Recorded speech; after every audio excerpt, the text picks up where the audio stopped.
What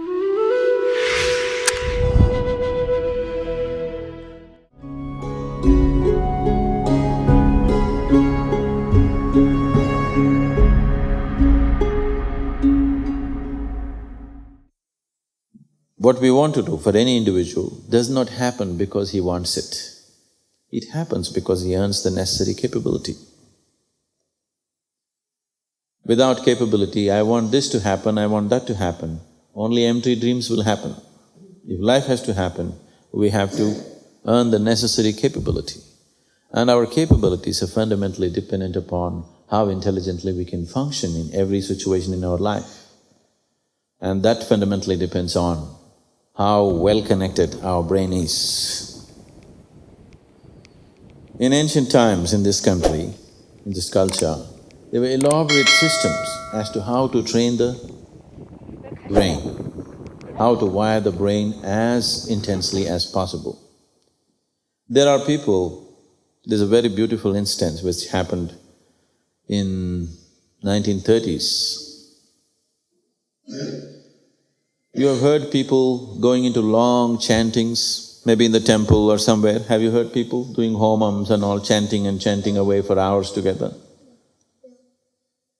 So this chanting was used to wire the brain in a very big way because the sounds that you employ has a big impact on what happens in the brain. So these mantras were structured, a certain mathematics is involved in this and a certain poetry is also involved in it at the same time. Because of using a certain level of structured sounds, it wired their brains so much that they have a phenomenal sense of memory which is almost humanly impossible. Normally, in modern times, we consider these things humanly impossible. They had that kind of memory because of using these sounds in a particular way. This happened. Two people went to Benares, friends. They were having a bath in the river and among themselves they were talking and they were making a business deal. So it was agreed that one friend offered 50,000 rupees to the other friend to do business. So right there, verbally, orally, they made an agreement and it was done. And after a few years, because there was no written paper, when this man wanted the money back, the other man said, "You never gave it to me." No such thing happened. So he went to the court. When he went to the court, he had no proof. He said, "I have given the money," but he had no proof. Then the judge said, "You have to get some proof, otherwise we cannot do anything about it." Then he remembered, when they were in the river, they saw a Brahmin priest who was having bath close to them. So he just hoped that maybe he would have heard what we spoke and I can bring him as a witness. So he went looking for that man in Benares. He found the man and to his disappointment he realized that the man did not know English. These people were talking in English language and this priest did not know English language. So he thought, this is no good. Then the Brahmin asked, why? Then he told him, see, 4 years ago, we were having bath and you were also there. I was just hoping that I could use you as a witness. The Brahmin said, okay, I can repeat whatever you said. Whatever you two had conversation, I can repeat that. He does not know English language, but he repeated every word of what they said. He just remembered every sound, what they uttered. He did not know the meaning of it, he did not know the language, but he could repeat every word what they said, and he was brought to the court and he won the case.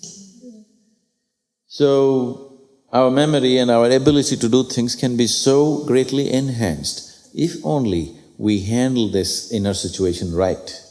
And one simple thing to do, if all of you are willing, we can bring many more steps into it. But one simple thing to start with is learning to be just still. If you sit somewhere, simply learning to just sit absolutely still, unmoving, just sitting still. You will see your ability to grasp and your ability to use the brain will be greatly enhanced. So I want you to understand this. Everything that you see, hear, smell, taste and touch is recorded. Your memory problems are only your ability to bring it back when you need. There is no recording problem, it is recording everything.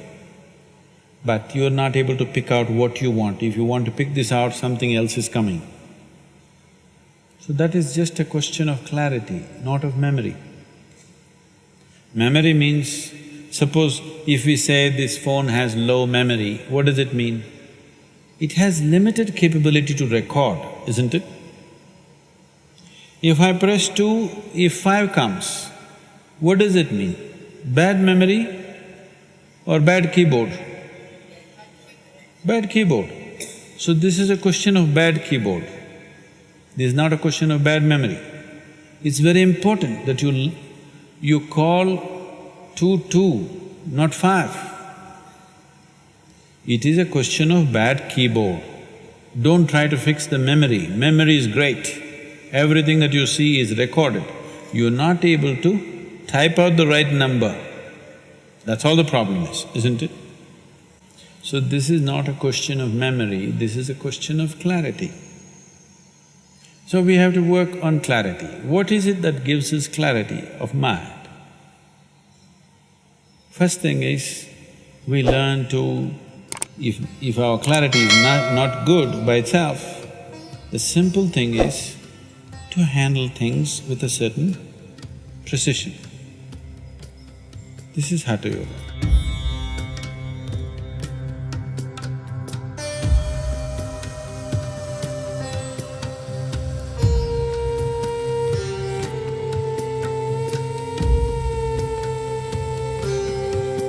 Where your feet should be, here, not here, like this. Where your hand should be, like this. It's not proper, just like this. In setting all this, my head is looking down. Oh, not like this, like this. Precision. Now you come down, when you sit down, you watch this, okay? How your pants should be, like this. Whatever you brought with you, your book, where your notebook should sit, where your pen should sit, they should sit. Just practice this. With every little thing, just bring that precision into your activity, it will happen in your mind. You will see, then if I say this, it goes to number 2, it won't go to 5. Means, now gets confused, so handle it slowly. 2, 3, 1.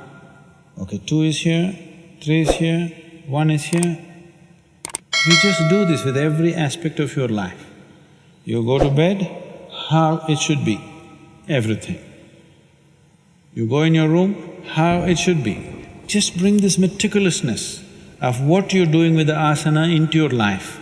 You will see slowly mind will become very, very clear, it becomes meticulous with everything. It's a simple practice that you have to do. From this moment, when you stand up, when you sit down, when you walk, and when you go out here, you should just look like this, like you're doing what? Matsendrasana, like this. How many columns in this? Don't try to count all of them. The first row, if you simply look like this, oh, it's 5 columns. Just you must register this. 5 columns, 1 vessel, 1 sitting rock, 1 big rock, 1 pond, another 4 columns, 1 door. How tall? Looks like 12 feet. Just do this with everything. How many steps from here to there? Don't count like 1, 2 like this. Oh, after you take 3 steps, okay, that's I think 3. Another 3, another 3, another 3.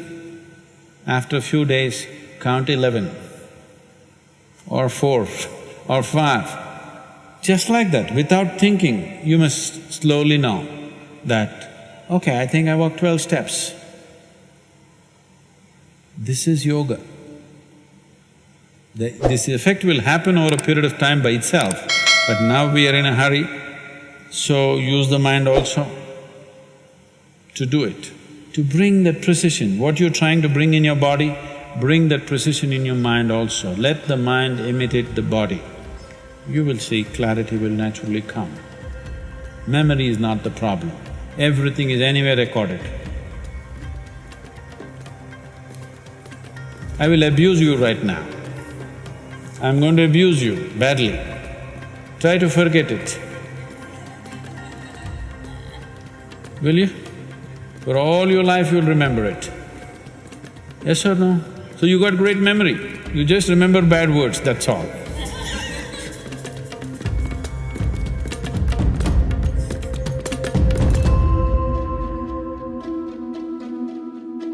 If you exercise your mind like this, it'll become in such a way that you can make it do what you want. You will see slowly mind will become very, very clear. When your mind is single-pointed, it's a powerful instrument. This is something that you do within yourself so that you're able to slip behind the mind. If we know who is behind the mirror,